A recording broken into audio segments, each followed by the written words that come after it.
Hello again, everybody. My name is Mike Petralia. It's episode 218 of Patriots Beat on the CLNS Media Network. Find us at www.clnsmedia.com. Follow us on Twitter at CLNS Media, and of course on Facebook at facebook.com/CLNS Media. I'm joined today by one of the more entertaining members of the Patriots Beat, Doug Kyed of Nesson.com. I will get into exactly why I consider him one of the more entertaining members of the Patriots Beat in just a little bit. That's called teasing when you're in podcast land. Doug, welcome to the show. Thank you very much. I am very, very pleased to be joining you, Trags. You know, we're both a little weary, but we've been through this before, especially having covered the Patriots during their incredible run of success. Part of the lifestyle of covering a team that has gone to as many Super Bowls as the Patriots have and won as many Super Bowls is you're going to be playing about half your games, it feels like, in prime time. And obviously that leaves not only the players and coaches a little bit sleep deprived, it leaves the reporters a little bit sleep deprived. And this is the bitching and moaning part of the podcast, the Patriots Beat podcast. But I'm going to indulge in this a little bit. How are you feeling right now? I'm feeling okay. You know, it's par for the course. Probably got about 4 or 5 hours of sleep last night. But, yeah, sometimes I certainly wish that I was covering the Browns or the Jaguars and all the games were at 1 o'clock and we get that rare Thursday night game as the only primetime game. But, yeah, there's really no way to cover a Sunday night game or a Thursday night game or a Monday night game and be on a normal sleep schedule. It's always a bit of a struggle. You have a young one at home, so obviously with your family and their needs, you're used to this, right? Oh, yeah. I'm used to the no sleep at this point, and my wife has been very good about letting me sleep, especially on nights when she knows that I'll be working or mornings.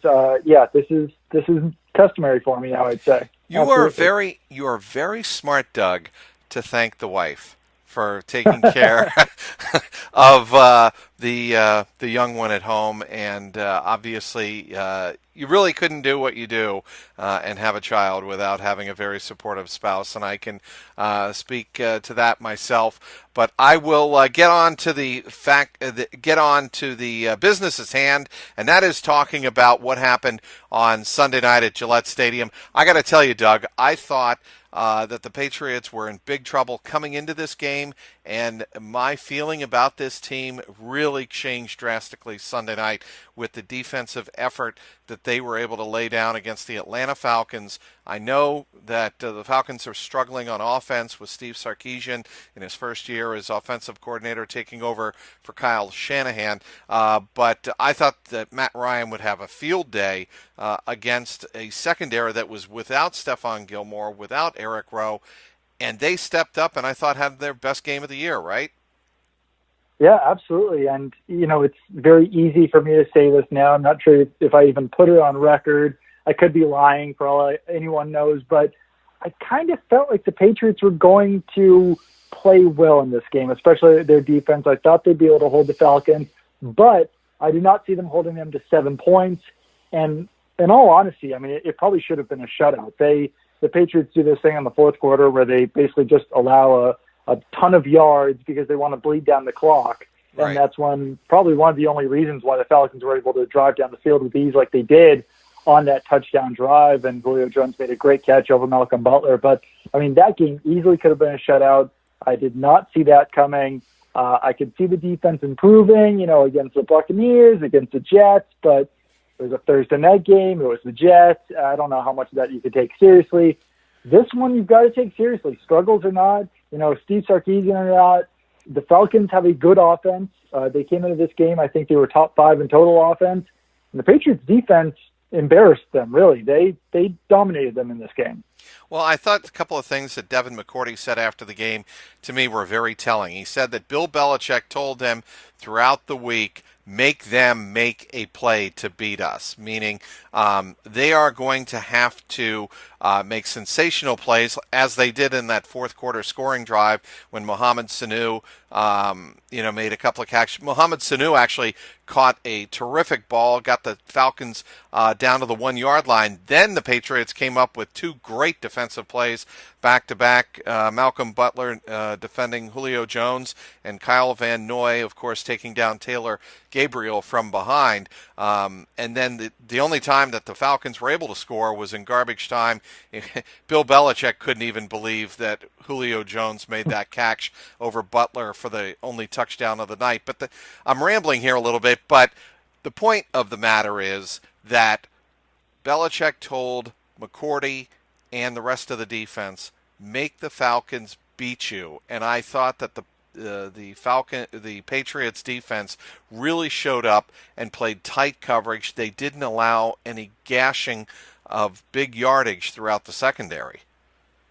Yeah, absolutely. And just going back to that Kyle Van Noy play real quick, that was really one of the better plays of the season for the Patriots defense, for the Patriots overall. And, if a guy like, Luke Kuechly or something had made that play, I feel like everyone would have been freaking out about the instincts and the ability to make that play and to sniff it out. But since it was Kyle Van Noy, no one's really talked about it that much. But that was a fantastic play by him to sniff out that end around, stop him for a 5-yard loss and force that turnover on downs. But, the really interesting thing about this defensive performance, I think, is the fact that the Patriots were able to do it without Stephon Gilmore, without Eric Rowe, and even during the game, Dante Hightower and Malcolm Brown both got knocked out with injuries. So, as good as they looked, this defense could even perhaps have more potential moving forward once they do have all those pieces back on defense.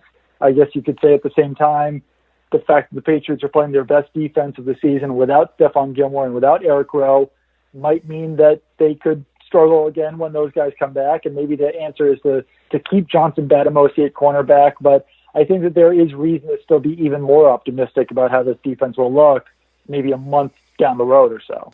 You and I were both on the Bill Belichick Monday morning conference call, and he spent a great deal of time telling, Phil Perry of NBC Sports Boston about Kyle Van Noy and the kind of character that Van Noy brings to the Patriots locker room. I found it fascinating because Belichick said Van Noy will do anything we ask him to do. He wants to have more responsibility, and he really embraces that. And I think that is the kind of player that Bill Belichick relies on more than sometimes star defensive players that he brings in from the outside who, as we're finding out this year anyway, don't always work out.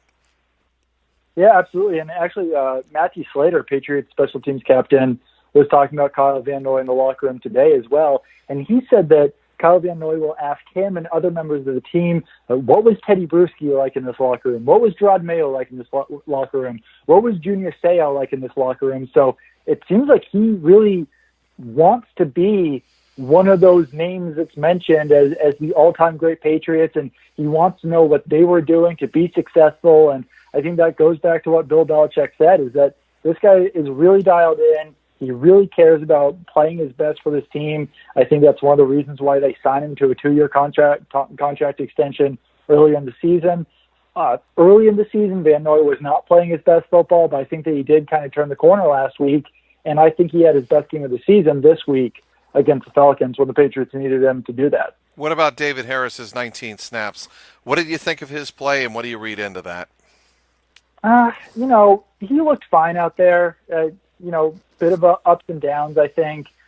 I can't imagine he's going to play much more than that in any game this season because Landon Roberts will be back. Dante Hightower will, be back from his injury. Kyle Van Noy will always be a starting linebacker. So, I think it would take another injury or two for Harris to play more than that, but he looked fine. That's really all I can say about it, though. I mean, I don't think he really stood out too positively or negatively from what I saw. What happens when Stephon Gilmore is cleared from his concussion, and he comes back into a secondary that, for lack of better words, looked better by subtraction, the last couple of games. I mean, Yeah. it's kind of a tough situation. Am I reading too much into it? How does Bill Belichick, acclimate Gilmore into that secondary? It's a really good question. They're basically forced to play him because they gave him a 5-year, $65 million contract. I was going to say $65 million reasons, 65 million reasons. Exactly, and I think there's about $30 million guaranteed in there too. So they're on the books for him for about 3 seasons. I think that they have to play him. I think that he becomes the number one cornerback again. They have to hope that this time off he fixed communication issues. He did look good in the game that he actually got hurt in, covering Mike Evans. He played well in that game when he was able to just shadow Mike Evans. I'm sure that they'll try to do that with him when they're playing better receivers. Maybe this week, if he can come back, maybe he does that with Keenan Allen. Maybe he does that with Amari Cooper. Maybe he does that with Demaryius Thomas. Those type of receivers are coming up on the schedule. But, if he plays poorly, Bill Belichick was willing to bench him in that game against the Panthers. Eric Rowe got hurt on the very snap that the Patriots showed they were willing to bench Gilmore. So I think that if he does struggle again, then they won't hesitate to put in Johnson Batamosi. And who knows? I mean, Johnson Batamosi might be the Patriots' number 3 cornerback moving forward, even when Gilmore does come back, because Batamosi's looked really good. And he's never really shown this throughout the rest of his NFL career, but he's working so well that I'm not sure if you can actually take him out of the defense right now. Welcoming a new sponsor to the Patriots Beat this week, it's Harry's Razors. I love my Harry's Razors. Just received mine in the mail, and I got to tell you, the thing I love the most about Harry's Razors is the clean, close shave that I get. They give you all of the fixings with the Harry's Razors products, especially a nice, handy plastic guard that covers the razor itself, extends the life of the razor to ensure that you get a close shave and a comfortable shave for as long as possible. Harry's is so confident you're going to love their blades. They give you their trial shave set for free when you sign up at harrys.com/Patriots. Just pay for the shipping. Harry's is all about a great shave at a fair price, which is why over 3 million guys have switched to Harry's. Jeff and Andy, 2 ordinary guys who are fed up with buying overpriced razors, started Harry's to fix shaving. They bought their own German factory with over 100 years of blade-making experience just to ensure the highest quality. All products are backed by a 100% quality guarantee. Harry's offers their blades at half the price of leading 5-blade razors, selling directly to you over the internet. Claim your free trial offer from Harry's today. That's a $13 value, absolutely for free. When you sign up, just cover the shipping. Your free trial set includes a weighted ergonomic razor handle, which is what I was talking about, the 5 precision-engineered blades with a lubricating strip and a trimmer blade. They also provide rich lathering shave gel, which, by the way, feels great on your face, and a travel blade cover. I was also talking about that. It's all in one handy package. To get your free trial set, go to harrys.com/Patriots right now. That's harrys.com/Patriots. This is episode 218 of Patriots Beat. I'm joined by Doug Kyed of NESN.com. We were talking about the secondary before the break, Doug, and I want to move on to the defensive line and how you think they're playing as a whole. I think, they have been really the star of the show for the last couple of weeks, and the way they shut down the Falcons' running game early in the game on Sunday night, to me, really set the tempo. Yeah, and I think that something that's very promising to see right now is that Alan Branch has kind of returned to form. The Patriots did bench him against the Buccaneers, didn't bring him with them to Tampa Bay. Then they kind of eased him back into the lineup against the Jets. But I thought that he played really well against the Falcons, and he was forced to take on more snaps than usual because Malcolm Brown did injure his ankle in that game. So it looks like Branch, whatever was bothering him or whatever was forcing him to not play like himself is gone now, because he was really kind of dominating the Falcons' offensive line at times, and he was a big reason why the Patriots were able to stop the Falcons' run game so well. Obviously, another guy who's playing well right now is Trey Flowers. He's one of the Patriots' best defenders. One kind of, I don't know the best way to put this, but I think that Cassius Marsh could still use a little bit of work. You think he gets upfield a little bit too much? And gets past the quarterback? Yeah, and really, I think it was all three times that Matt Ryan had big scrambles. He rushed off Cassius Marsh's edge because Cassius Marsh is not containing that edge. So either the Patriots need to fix that, they need to have a talk with him, maybe they want him to do that. I can't imagine that that's the case, but yeah, he's definitely getting way too upfield right now, and that's probably him still, doing what he was learning for so many years with the Seahawks. Well, I mean, he did have a huge play on Sunday night. I mean, it was after I thought he got held, and Matt Ryan ran for 9 yards on 4th and 7. It looked like Cassius Marsh got held, but you can that kind of play can go either way. But he certainly redeemed himself on special teams. And one way to really put yourself in good graces with Bill Belichick and the rest of the coaching staff is if you make a mistake in one aspect of the game and you make a big play in another aspect, you can really justify your spot on the roster. And I thought that's what Cassius Marsh did on Sunday night, making a huge, I thought, early game momentum-changing play with the blocked field goal of Matt Bryant.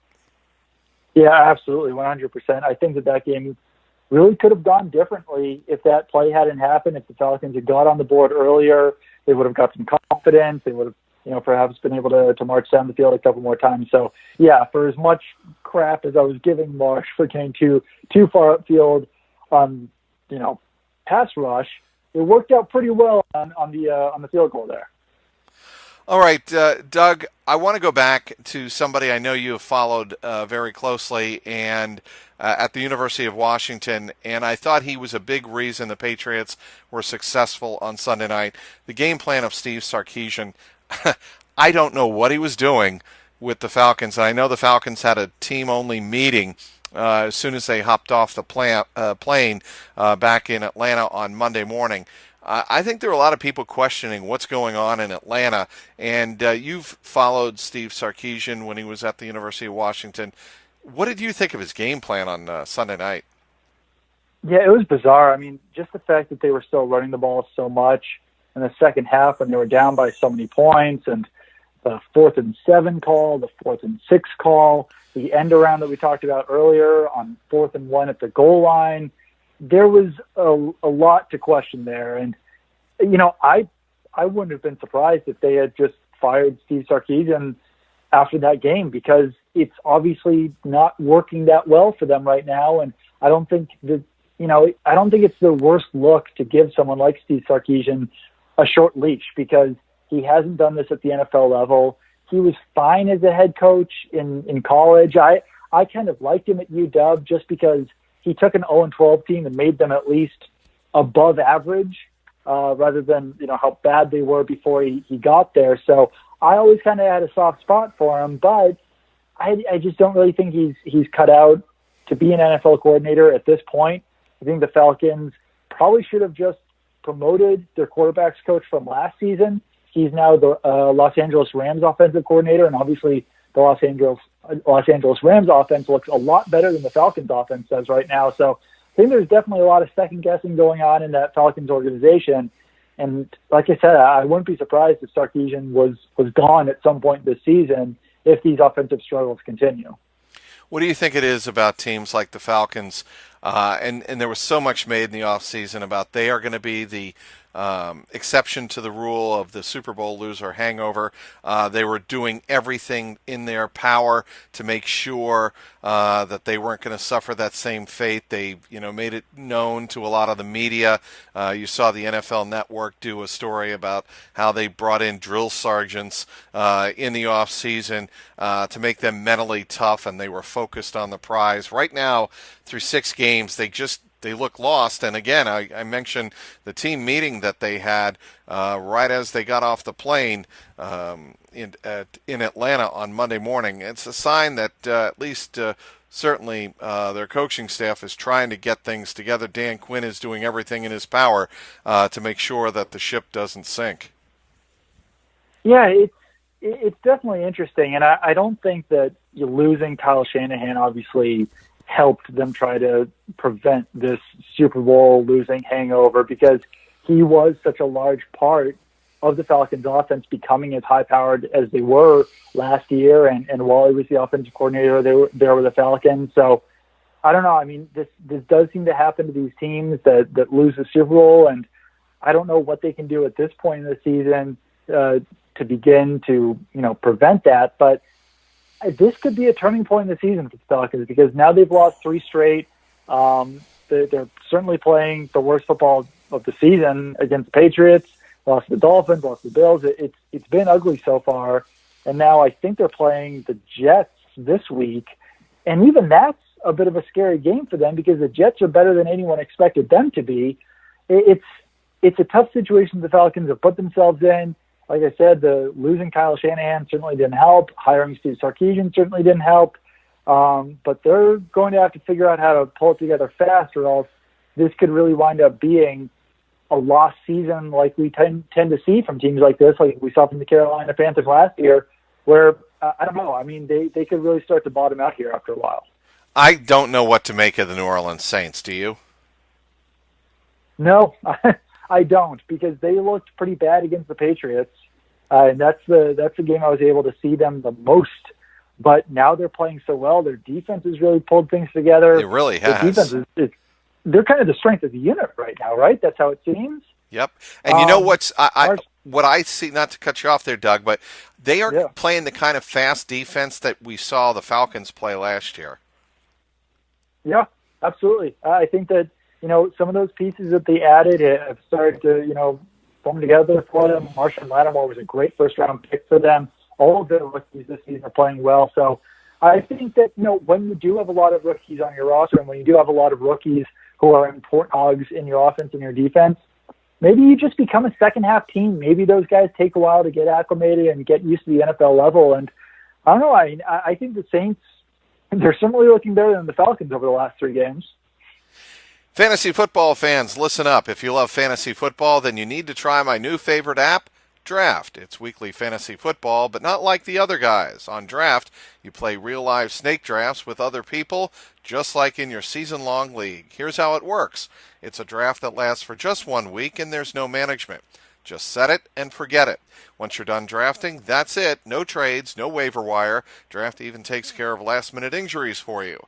Drafts start every couple of minutes, so you can join one right now. And the best part, play for cold hard cash. Drafts start from just $1, and there's a draft for everyone. No salary caps. Play in a real live snake draft, just like you play with your friends in a season-long league. Come and join me on Draft today. Download the app at any time. Just search Draft in your app store and join a game in minutes. Or play right from your computer on playdraft.com, whatever you want. For a limited time only, all new players get a free entry into Draft when you make your first deposit, but you have to use my promo code PATSBEAT. That's right, play a real money game for free just for using my promo code PATSBEAT on your first deposit on Draft. Just search Draft in the App Store or go to playdraft.com and play for free with promo code PATSBEAT. Speaking with Doug Kyed on this episode 218 of Patriots Beat. And he is with, of course, Nesson.com. You should be following him on Twitter at Doug. That's your Doug cue. Kyed. Dougkyed.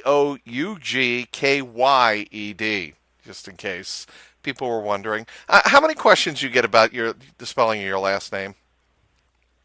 It's mostly about the pronunciation of my last name more than the spelling, because people think it's Kyed, they think it's Kyed, they think it's Kyed. I've got pretty much every form of it imaginable, but there's not many of us in this country. I think anyone with the last name Kyed is related to me.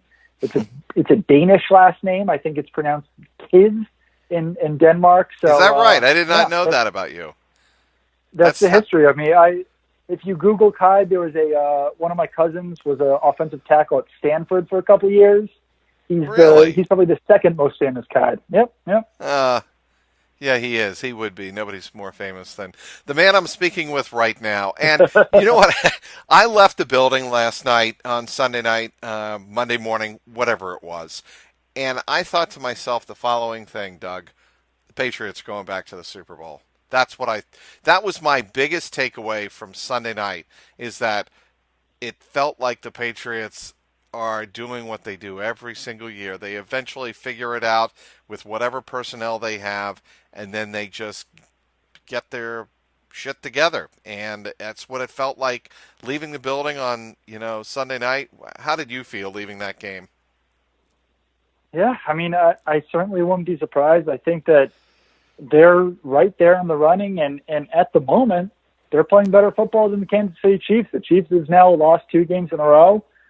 Patriots have strung together, 3 pretty impressive performances now, and I don't know. I mean, if the Chiefs have to come back here to New England to beat the Patriots to make the Super Bowl, I think that's going to be a really tough task for the Chiefs to beat them there in a rematch like that. So I think I'm with you. I think, it comes down to those 2 teams. It's down to the Chiefs and the Patriots at this point as far as the AFC is concerned. I don't think there's many other teams who are good enough to compete with those 2 squad. So I guess I would agree with you. It's kind of funny because the Patriots were 3-2 2 weeks ago, and someone asked me on Twitter if I still thought that the Patriots would finish 12-4, and I said that it would be pretty dumb to think that they wouldn't, just based on past history. The fact that Patriots go 12-4 or 13-3 or 14-2 every single year. In the back of my mind, I was thinking, all right, maybe that's kind of a bold claim that it would be dumb to think that they can't go 12-4. But now that they're sitting at 5-2, they're another one away from being right on pace to going 12-4 again. I think that's in the horizon. I think that they're going to be right back in it. And no, I mean, I think that there's a reason why they are Super Bowl favorites. Well, you know what, Doug? I just can't see them tripping up against more than 3 or 4 more teams left on the schedule. One team I do want to ask you about is what you think of the Buffalo Bills.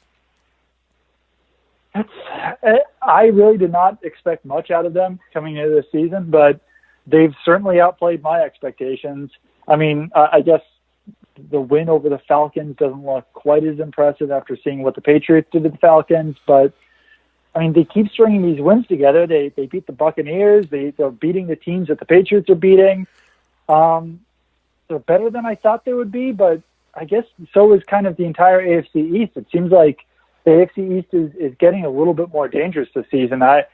I'll be very interested to see how the Bills do fare against Patriots this season, and I'll also be interested to see where those teams stack up once they finally do play, because most of the Patriots' AFC East opponents are scheduled very late this year, which is kind of an odd element to factor in because usually you get a better sense of those teams earlier on. But, I've always kind of been a fan of Tyrod Taylor. I think that he's certainly a serviceable quarterback. I was pretty surprised that the Bills were acting like they didn't really want him to be their quarterback this offseason moving forward. But I think he's a guy who can win you some games. And he's a guy, if his defense is carrying him, if he's got some weapons there on offense, then I think that he can be a playoff quarterback. I'm not sure if he can be more than that, but I think that he could certainly bring them to the playoffs.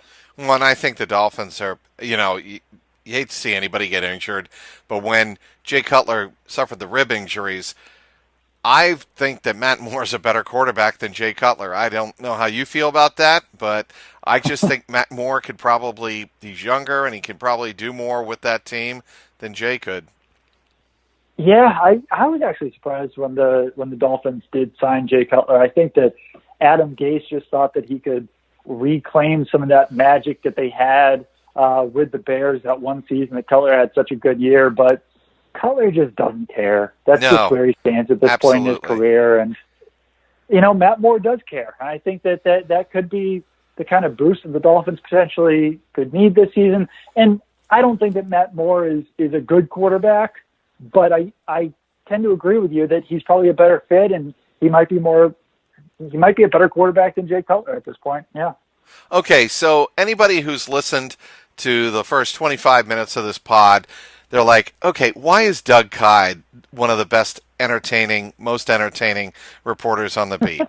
Let's get to the cut to the chase. When I was talking to you, I think it was last year, during one of the Foxborough lunch breaks on Wednesdays, and I found out that you were in a band, and you were in Yes. a punk rock band. Is that correct?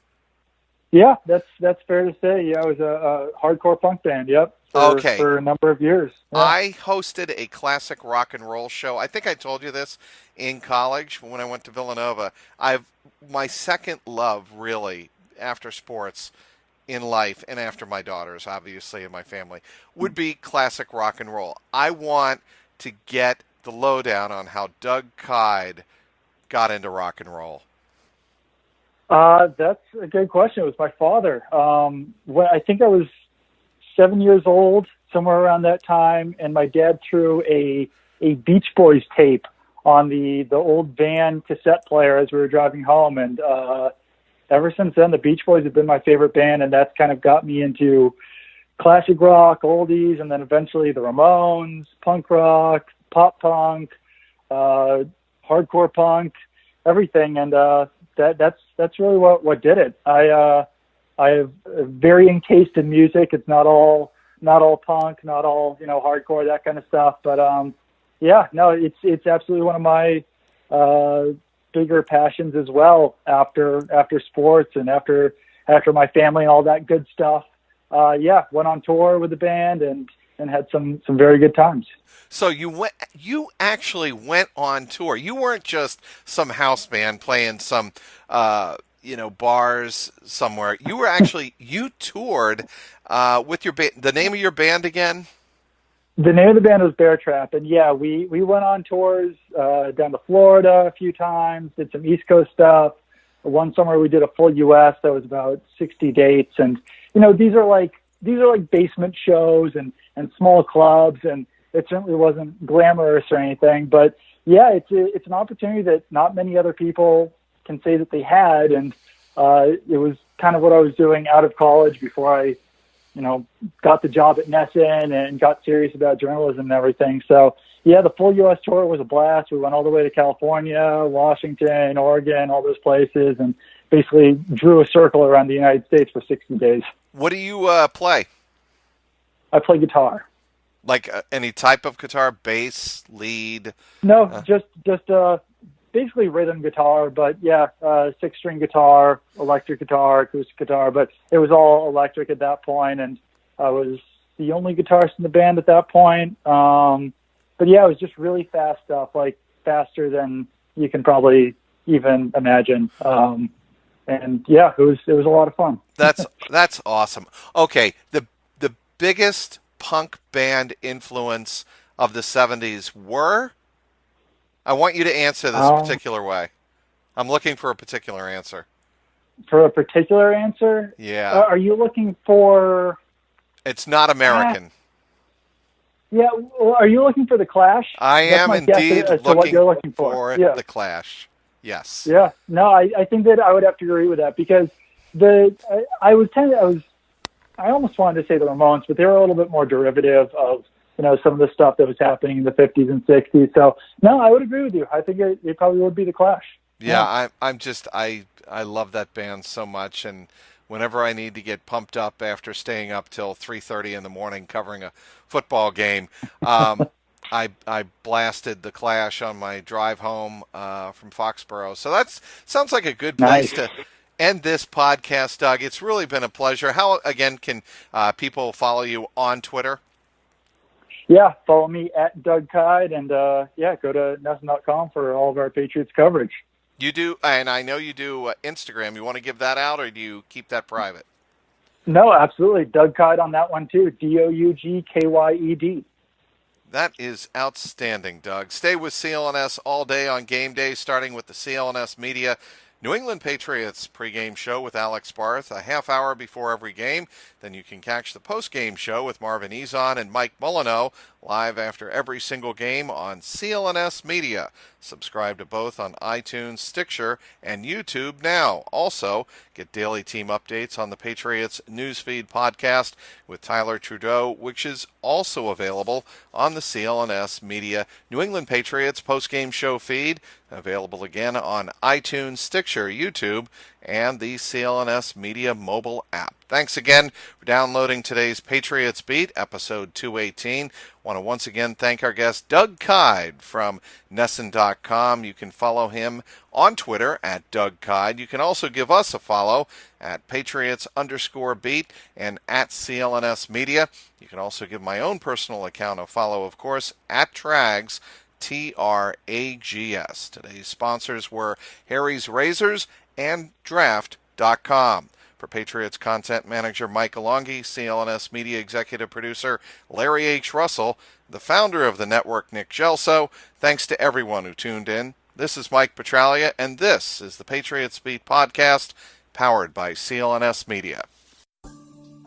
What's going on, Pass Nation? This is Marvin Zahn of the CLNS Media Network, and I'm here to tell you right now to check out the CLNS Media New England Patriots postgame show hosted by myself and my co-host, Mr. Mike Nice. And live on CLNS Radio immediately after every single Pats game. Call in at 929-477-2386 toll-free to get your voice heard and contribute to the host breakdown and analysis of the latest Patriots contest. We also got the stars and sorries of the day, Twitter posts for the plays of the game, and everything else that is going on with the 5-time Super Bowl champions.